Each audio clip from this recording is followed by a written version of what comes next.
Hello दोस्तों, मैं Sarla Yadav SY Hindi platform channel पर एक बार फिर से आप सभी का हार्दिक अभिनंदन करती हूं। और जैसा कि आप सभी को पता है कि हम अपने SY हिंदी प्लेटफॉर्म चैनल पर HPSC ने जो असिस्टेंट प्रोफेसर का सिलेबस दिया है उसी के अकॉर्डिंग आज हमारी होगी क्लास नंबर 20। और जैसा कि आप सबको पता है कि अभी तक हमने क्लास नंबर 19 तक की वीडियोस जो है अपलोड कर दी हैं अपने चैनल पर। और उम्मीद करती हूं कि सभी ने वो 19 की 19 क्लासेस देख ली होंगी और अपने नोट्स भी तैयार कर लिए होंगे। तो आज के इस वीडियो लेक्चर में हमारी होगी क्लास नंबर 20। और आज हम पढ़ेंगे यूनिट नंबर 5 का निराला का जो टॉपिक दिया गया है, यानी कि निराला की कुछ कविताएं हैं जो आपके सिलेबस में दी गई हैं। और वो कविताएं कौन कौन सी हैं? जूही की कली, जागो फिर एक बार, सरोज स्मृति, राम की शक्ति पूजा, कुकर मोता, बांधो न नाव इस ठाव बंदो। तो ये कुछ पंक्तियां कुछ कविताएं हैं जो निराला जी की दी गई हैं आपके सिलेबस में। यूनिट नंबर 5 के अंतर्गत जब आप सिलेबस देखेंगे तो आपको पता चल जाएगा। तो अभी तक हमने इससे पहले हमने मैथिली शरण गुप्त की थी, भारत भारती की साकेत का नवम सर्ग किया। और आज हम करेंगे निराला की ये कुछ कविताएं। तो जो आपके सिलेबस में दी गई हैं वह उसी पर हम बातचीत करेंगे। वैसे तो सबसे पहले मैं आपको निराला जी के बारे में कुछ बताना चाहूँगी कि जो निराला जी है इनका पूरा नाम था सूर्यकांत त्रिपाठी निराला। तो कई बार जब बहुत ही आसान प्रश्न पूछते हैं तो ये भी पूछ लेते हैं कि निराला नाम की उपनाम किसको दिया गया। तो ये सूर्यकांत त्रिपाठी जी को कहा जाता है निराला। और इनका जब कई बार पूरा नाम भी पूछ लिया जाता है। अब बात करते हैं कि ये कौन से युग में आते हैं। तो ये छायावादी युग के एक प्रसिद्ध कवि हैं। छायावादी युग में 4 कवि प्रमुख रूप से इनका नाम लिया जाता है: जयशंकर प्रसाद, सूर्यकांत त्रिपाठी निराला, महादेवी वर्मा और जयशंकर प्रसाद। तो जयशंकर प्रसाद जी की कविताएं भी हम पढ़ चुके हैं, निराला मैथिली शरण गुप्त की भी पढ़ ली हैं। और अब हम पढ़ेंगे इस वीडियो लेक्चर में निराला के। तो ध्यान रखना है ये छायावादी युग के कवि हैं। और सबसे जो प्रमुख कविता है इनकी सरोज स्मृति, जो कि हिंदी का शोक गीत कहा जाता है, पहला शोक गीत इसे ही कहा जाता है, काफी प्रसिद्ध हैं। और कुकर मुता जो कविता है इसमें से भी प्रश्न हर बार परीक्षा में बनता है। तो शुरुआत करते हैं आज के इस वीडियो लेक्चर की। लेकिन इससे पहले आप सभी से कहना चाहूँगी कि अगर आप हमारे चैनल पर नए हैं तो चैनल को सब्सक्राइब कर लें और वीडियो आपको अच्छी लगे तो लाइक एंड शेयर जरूर करें। तो निराला की कविताएं हम शुरू करते हैं। कविता इनका सन भी दिया गया है। और सबसे पहले ये पता होना चाहिए कि कौन सी कविता कौन से काव्य संग्रह में है। अब काव्य संग्रह क्या है और कविता क्या है? कविता होती है एक पर्टिकुलर एक कविता की बात होती है यहाँ पर, जैसे कि जूही की कली। और काव्य संग्रह होता है कि जिसमें एक काव्य संग्रह के अंतर्गत अनेकों कविताएं होती हैं, 2, 4, 10, 5। मतलब इनकी जब ये इकट्ठी एक के अंदर की जाती हैं कविताएं तो उन्हें काव्य संग्रह कहते हैं। जैसे परिमिल, अनामिका, परिमिल, गीतिका आपने पढ़ा होगा। तो ये अनामिका, परिमिल, गीतिका, तुलसीदास, ये इनके क्या हैं? काव्य संग्रह है। और इन काव्य संग्रह के अंतर्गत इनकी अनेकों कविताएं संकलित हैं। तो ये है काव्य संग्रह। अब यहाँ पर आपसे प्रश्न पूछा जाता है, काफी इंपॉर्टेंट है और यहाँ से 1-2 प्रश्न बनने की बिल्कुल प्रबल संभावना है। और ये जो वीडियो है आज की एस्टेट, PGT एस्टेट वाले बच्चों के लिए भी काफी महत्वपूर्ण है। तो जूही की जो और UGC नेट का तो सेम सिलेबस वही है जो असिस्टेंट प्रोफेसर का है। तो जूही की कली जो कविता है निराला जी की, वो इनके कौन से काव्य संग्रह में संकलित है? प्रश्न इस प्रकार से पूछा जाएगा आपसे।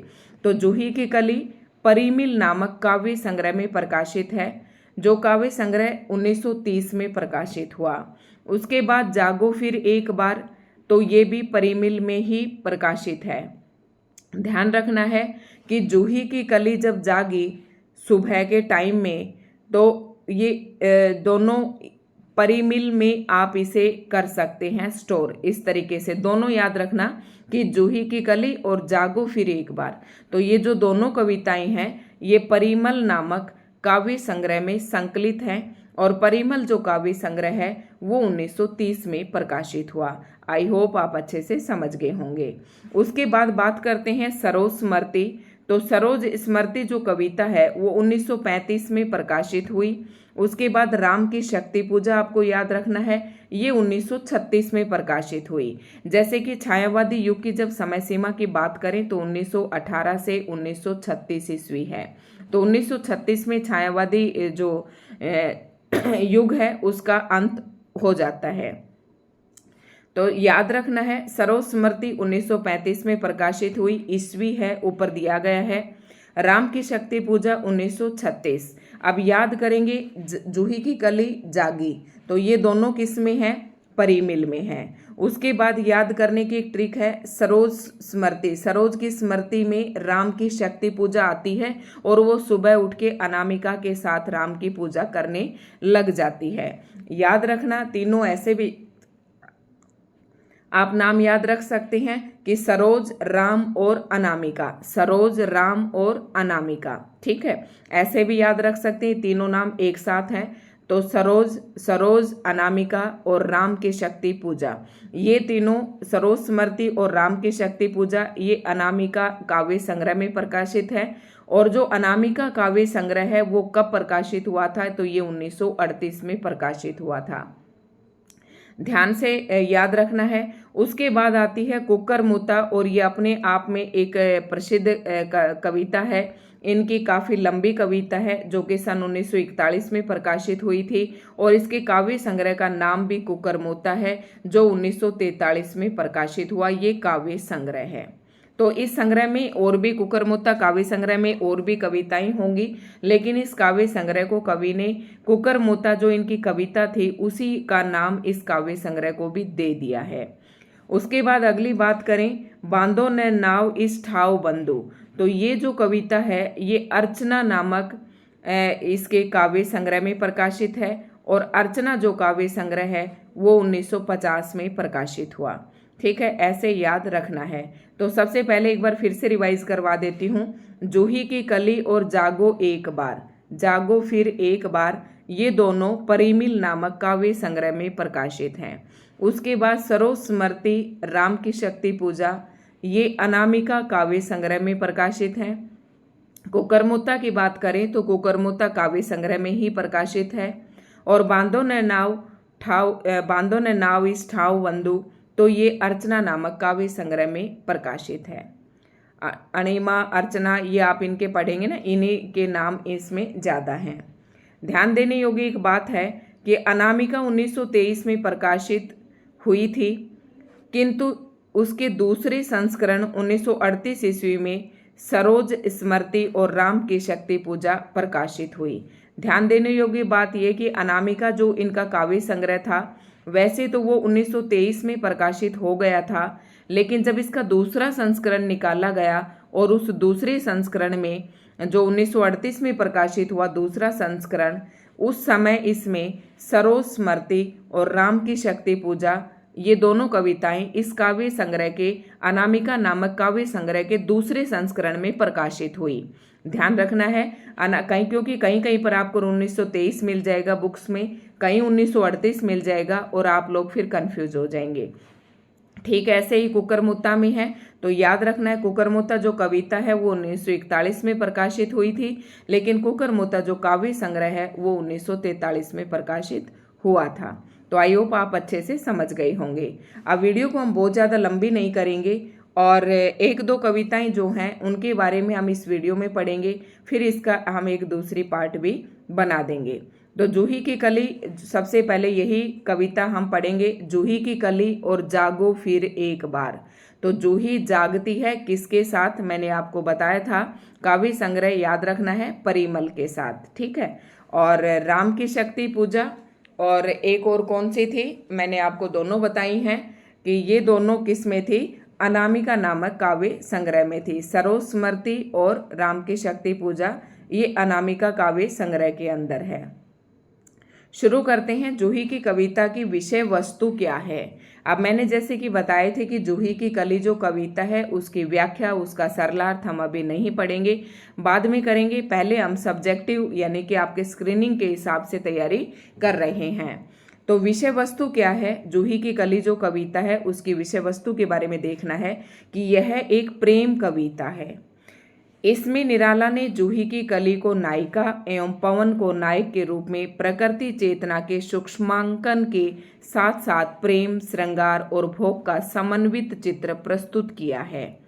ध्यान रखना है, प्रश्न आपसे पूछा जा सकता है कि जूही की कली कविता की नायिका कौन है, तो जूही की कली ही नायिका है और इसका नायक पूछे तो पवन है।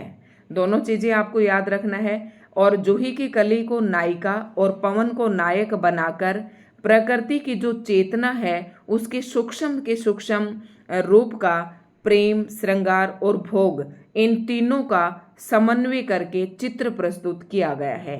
समझ गए होंगे, प्रेम, श्रृंगार और भोग, इन तीनों का समन्वित चित्र प्रस्तुत किया गया है।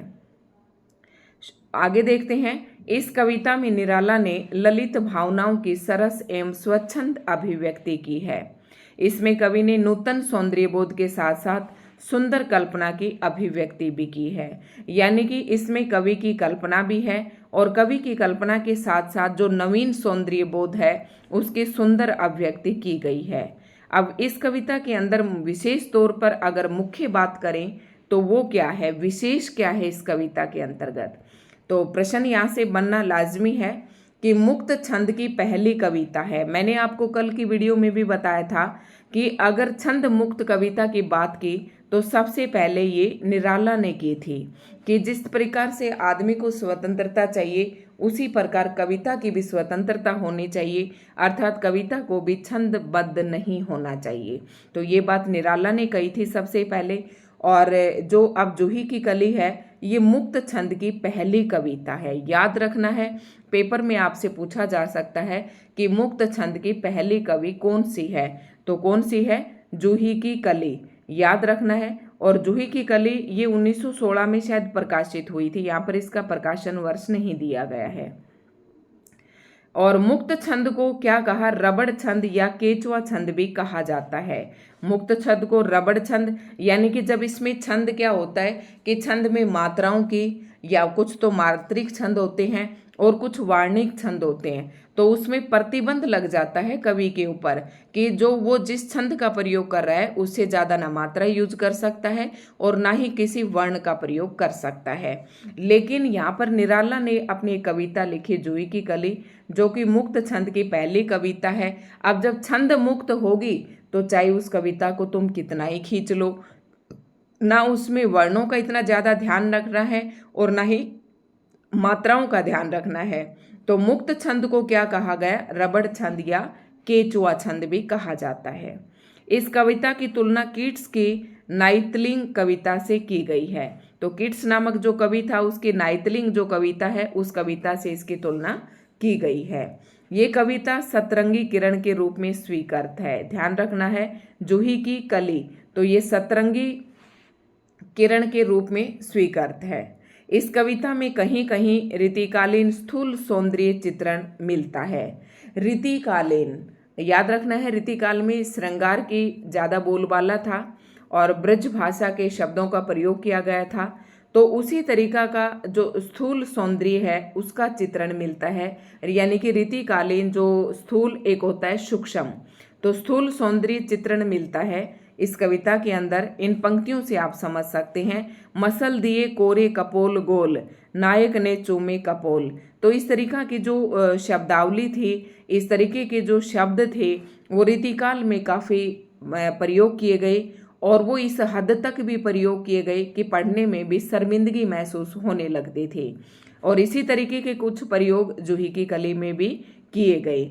और इसी वजह से एक सरस्वती नामक जो पत्रिका थी 1903 में, जिसका प्रकाशन 1900 में हुआ था और 1903 में इसका कार्यभार महावीर प्रसाद द्विवेदी जी ने संभाला था।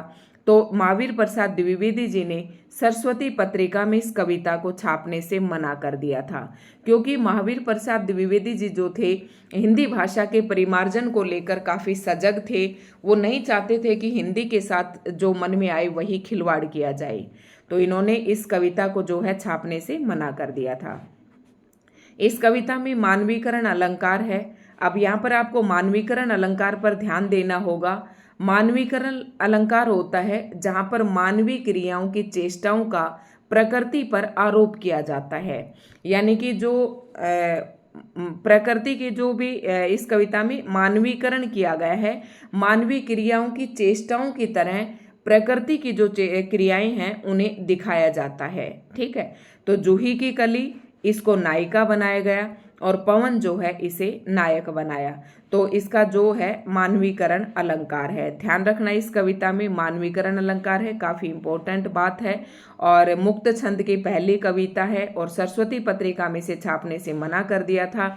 और किट्स के नाइटिंगेल कविता से मेल खाती हुई ये कविता है और इसमें जो है प्रेम, श्रृंगार और भोग का समन्वित चित्र प्रस्तुत किया है और प्रकृति चेतना का सूक्ष्मांकन भी इसमें किया गया है। याद रखना है जूही की कली नायिका है और पवन इसका नायक है। आई होप आप अच्छे से समझ गए होंगे। छोटे छोटे वीडियो बनाऊंगी ताकि आपको पढ़ने में आसानी रहे। अब जूही की कली की कुछ इंपॉर्टेंट पंक्तियां यहाँ पर दी गई हैं। पूरी कविता की तो मैंने यहाँ पर फोटो नहीं ली है, लेकिन जूही की कली की कुछ काव्य पंक्तियां हैं जो महत्वपूर्ण है। आई याद बिछड़ुन से मिलन की वह मधुर बात, आई याद चांदनी की धुली हुई आधी रात, आई याद कांता की कंपित कमनीय गात, फिर क्या पवन उपवन सर सरित गहन गिरी कानन। ठीक है, तो ये कुछ पंक्तियां हैं। अगर आपसे पूछे तो ये जूही की कली की कविताएं हैं। अब दूसरी आती है जागो फिर एक बार, तो ये भी हम पढ़ेंगे। जागो फिर एक बार, ये छोटी ही कविता है अपने आप में, तो इसकी विषय वस्तु हम पढ़ लेते हैं कि इसमें क्या कुछ कहा गया है। जागो फिर एक बार, याद रखना है जूही की कली और जागो फिर एक बार ये परिमिल नामक काव्य संग्रह में प्रकाशित हुए।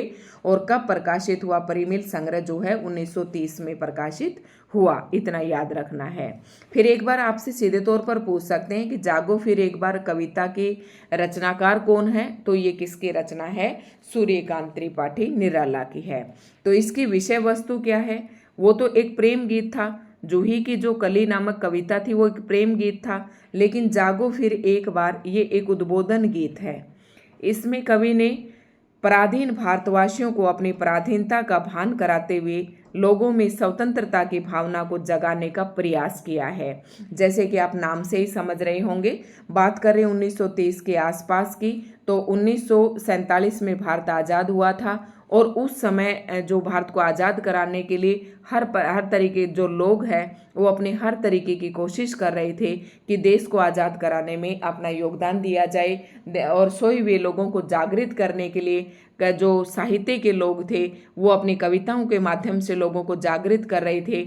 जो देशभक्त लोग थे जैसे कि लाला लाजपत राय, ये लोग जैसे भी गरम दल और नरम दल के थे, ये क्रांतिकारी जैसे भी थे, ये अपने प्राणों का बलिदान देकर देश को आज़ाद कराने में एकजुट हो रहे थे। तो जैसे भी लोगों ने जैसे भी संभव हो पाया अपनी अपनी तरफ से सभी लोग देश के योगदान में अपना देश को आज़ाद कराने में अपना योगदान दे रहे थे। तो ठीक उसी प्रकार से सूर्यकांत त्रिपाठी निराला जी ने भी कविता लिखी जागो फिर एक बार, क्योंकि उस समय लोग अखबार या पत्रिकाएं यही ज़्यादातर लोगों के पास पहुंचती थी। जनसंचार के और कोई माध्यम इतने ज़्यादा नहीं थे। तो इस कविता में पराधीन भारतवासियों को पराधीनता का भान कराया उन्होंने कि पराधीनता हमारे लिए कितनी बेकार है, देखो हमें पराधीन नहीं रहना है, हमें देश को आज़ाद कराना है और लोगों के अंदर स्वतंत्रता की भावना को जगाने का प्रयास किया। फिर इसकी विषय वस्तु जो है, इसके प्रथम खंड में कवि ने जागरण के लिए प्रकृति का सहारा लिया, जबकि दूसरे खंड में भारत के गौरव मात्र एवं अतीत का स्मरण कराकर लोगों में स्वतंत्रता के लिए जागरण का भाव भरते हैं। जैसे कि देखो, किसी का बेटा है और वो नालायक हो जाता है, जब उसको कोई आदमी समझाने के लिए बैठता है तो ऐसे कहते हैं यार तू क्या कर रहा है, ये कम से कम ये देख तो सही कि तू किसकी औलाद है, अपने बाप दादा, तेरे दादा का इतना नाम था, तेरे बाप का इतना नाम था और तू क्या कर रहा है। ठीक इसी प्रकार से निराला जी ने जागो फिर एक नामक कविता के दूसरे खंड में भारत के गौरव का वर्णन किया लोगों के सामने, यानी कि अतीत का स्मरण कराया कि अतीत में तुम एक बार झांक कर देखो कि तुम कितने महान पूर्वजों की संतान हो। और इसीलिए उन्होंने इसका अतीत का स्मरण कराकर लोगों में स्वतंत्रता के लिए जागरण का भाव भरते हैं कि जागो, उठो एक बार फिर से और देश के आज़ाद कराने के लिए प्रयास करो। और इसके प्रथम खंड में कवि ने जगाने के लिए प्रकृति का सहारा लिया है। ठीक है, अब इसमें ये उद्बोधन गीत है जिसमें भारतवासियों को संबोधन करके ये लिखी गई है, उनको जगाया गया है, जागृत किया गया है। इसमें विशेष बात क्या है कि एक जागरण गीत है। क्या है ये? एक जागरण गीत है और राष्ट्रीयता की भावना से प्रेरित है। तत्सम और तद्भव दोनों प्रकार की शब्दावली का इसमें प्रयोग किया गया है।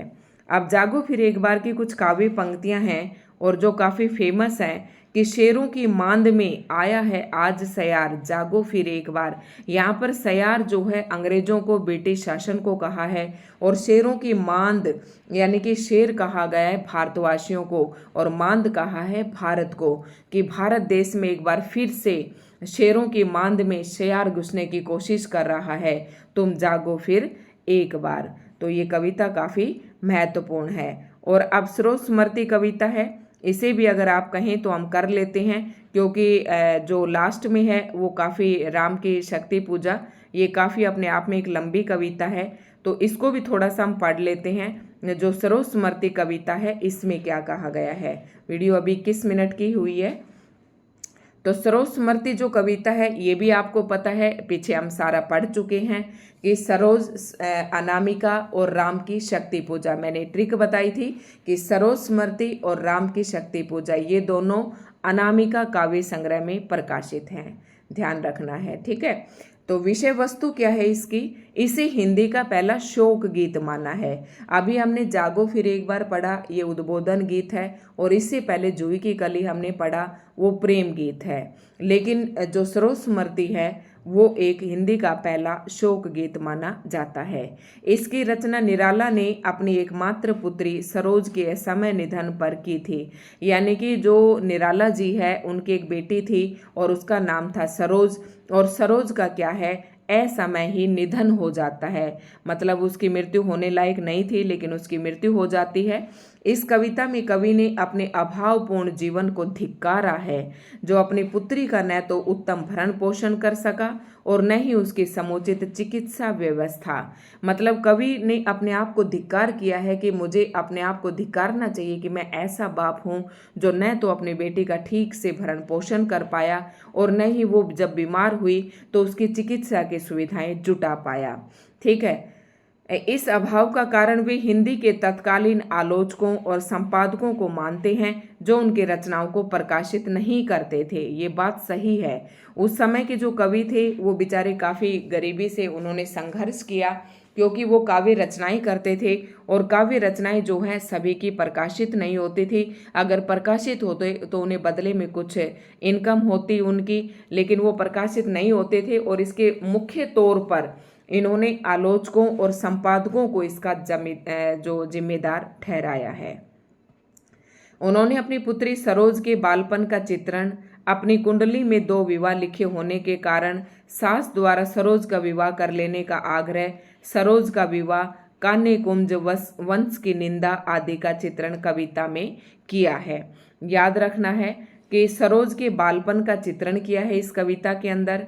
और जो कवि निराला थे इसकी कुंडली में 2 विवाह थे, जिसके कारण उसकी सास कहती है कि तुम सरोज का विवाह कर लेने का आग्रह करती है कि तुम सरोज का विवाह कर दो कि तुम्हारे अपनी कुंडली में, मतलब पता नहीं तो उनकी पहली पत्नी की मृत्यु हो जाती है और फिर तुम्हारी कुंडली में अगर कोई दूसरी मतलब पत्नी आ गई तो वो पहले वाली औरत की बेटी को पता नहीं कैसे रखेगी कैसे नहीं। तो उसकी सास कहती है कि सरोज का विवाह कर लेने का आग्रह करती है।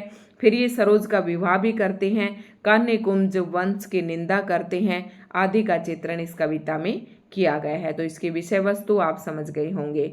ये हिंदी की पहली कविता है जिसमें एक पिता ने अपनी पुत्री के सौंदर्य का चित्रण किया है। मतलब एक पिता ने अपनी पुत्री का, अक्सर आप देखते होंगे कि हमारे भारतीय समाज में, हमारी संस्कृति में पिता जो है अपनी बेटी की सुंदरता नहीं करता है, वो शोभा नहीं देता है। लेकिन हिंदी की ये एक पहली कविता है जिसमें एक पिता ने अपनी पुत्री के सौंदर्य का चित्रण किया है। इस कविता में निराला सरोज में अपनी पत्नी मनोरमा देवी की छवि देखते हैं। देखो, इस कविता में जो कवि निराला है वो अपनी बेटी सरोज के अंदर अपनी पति यानी कि निराला की पत्नी का नाम मनोरमा देवी था, उसकी छवि अपनी बेटी के अंदर देखते हैं। कविता के अंत में कवि टूट जाता है और कहता है, दुखी जीवन की कथा रही, क्या कहूँ आज जो नहीं कही। ठीक है, तो ये प्रसिद्ध कविता हैं, काफ़ी पूछी जाती हैं कि सरोज स्मृति के संदर्भ में ये पंक्तियां हैं कि मेरे जीवन में तो दुख ही दुख की कथा है, क्या कहूँ आज जो नहीं कही। और वो अपने विगत कर्मों द्वारा अपनी पुत्री का तर्पण करता है। तर्पण करते हैं ना, जब कोई मृत्यु हो जाती है तो उसके बाद, तो अपने कर्मों द्वारा अपनी पुत्री का क्या करता है, तर्पण करता है। करने गत कर्मों का अर्पण करता मैं तेरा तर्पण। ठीक है, तो ये कुछ काव्य पंक्तियां ही हैं और इसमें विशेष बात क्या है ये और पढ़ लेते हैं। सरोज की मृत्यु 18 वर्ष के अल्पायु में हो जाती है, जिसे कवि गीता के 18 अध्याय कहता है। देखा, जिसमें कितनी अच्छी कही है कि सरोज की मृत्यु 18 वर्ष की आयु में हो जाती है और कवि ने इन 18 सालों को गीता के एक अध्याय के बराबर कहा है। कि कवि कह रहा है कि अगर एक एक अध्याय पर मैं लिखने लगूं, हर एक साल पर अगर मैं लिखने लगूं, तो वो गीता के एक अध्याय के बराबर हो जाएगा। कविता की भाषा तत्सम प्रधान है। तत्सम शब्द वो शब्द होते हैं जो संस्कृत शब्दावली के शब्द होते हैं, तो वो तत्सम शब्द कहलाते हैं जो हिंदी में प्रयोग किए गए संस्कृत के शब्द हैं और जो हिंदी में प्रयोग किए गए उन्हें तत्सम कहते हैं। सरोज स्मृति दुख की कविता है, ये एक लंबी कविता है। तो ये कुछ महत्वपूर्ण थे। और अब यहाँ पर सरोज स्मृति जो कविता है उसकी कुछ महत्वपूर्ण पंक्तियां हैं, क्योंकि इसकी पंक्तियां भी कई बार पूछ ली जाती हैं। तो ऐ शब्द अधरों का सुना भाष, मैं कवि हूँ पाया है प्रकाश, मैंने कुछ रह निर्भर ज्योतिष तना के चरणों पर, धन्य में पिता निरर्थक था। ये पंक्ति पूछी जाती है।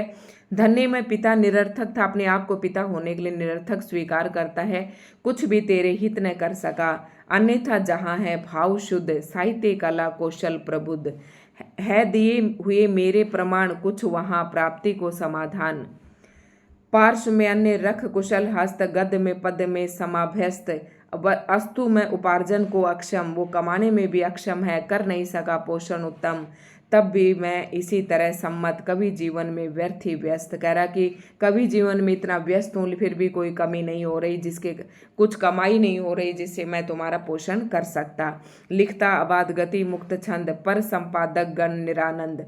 कह रहा कि मैं अबाध गति से मुक्त छंद में कविता लिखता, लेकिन संपादक गण जो है उसके निरानंद कर देते हैं, उनकी कविताओं को धिक्कार देते हैं, प्रकाशित करने से मना कर देते हैं, वापिस कर देते। पढ़ सत्वर दे एक पंक्ति में दो उत्तर, एक पंक्ति दो में उत्तर, एक दो पंक्तियों में उत्तर देके उसकी कविता को नकार देते हैं। जैसे हमने पीछे विषय वस्तु में पढ़ा था, तो ऐसे जब आपके सामने पंक्तियां आएंगी तो आप तुरंत सरलता से समझ लेंगे।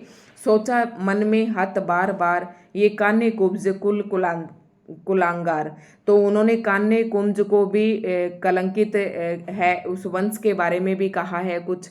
खाकर पत्तल में करे छेद, इनके कर कन्या अर्थ खेद, मेरी ऐसी दहेज देकर मैं मूर्ख बनूं ये नहीं सुघर, बारात बुलाकर मिथ्या वे मैं करूं नहीं ऐसा सुसमय। कहते कि जब उसने अपने बेटी का विवाह किया तो उसको नहीं लगता था कि मैं बारात बुलाऊं और ऐसा व्यर्थ करूं, खर्च करूं मैं। माँ की कुल शिक्षा मैंने दी, ये भी पंक्ति पूछी जाती है। पुष्प सेज तेरी स्वम रची, मुझ भाग्यहीन की तू संबल, युग वर्ष बाद जब हुई विकल, दुखी जीवन की कथा रही, क्या कहूँ आज जो नहीं कही। तो ये इसकी सरोज स्मृति की कुछ पंक्तियां थी। और अगली कविता हमारी राम की शक्ति पूजा है, जो कि हम आज की इस वीडियो में नहीं पढ़ेंगे। इसके लिए बाकी जो बच गई 3 कविताएं उसके मैं दूसरी वीडियो आपके सबके सामने लाऊंगी, उसका पार्ट 2 होगा और ये पार्ट 1 है। तो दोस्तों आज की वीडियो आपको कैसी लगी? अगर अच्छी लगी हो तो वीडियो को लाइक एंड शेयर करें। और आप अगर असिस्टेंट प्रोफेसर की तैयारी करना चाहते हैं हिंदी विषय से तो आप हमारे चैनल से जुड़े, चैनल को सब्सक्राइब करें, ज़्यादा से ज़्यादा वीडियो को लाइक एंड शेयर जरूर करें।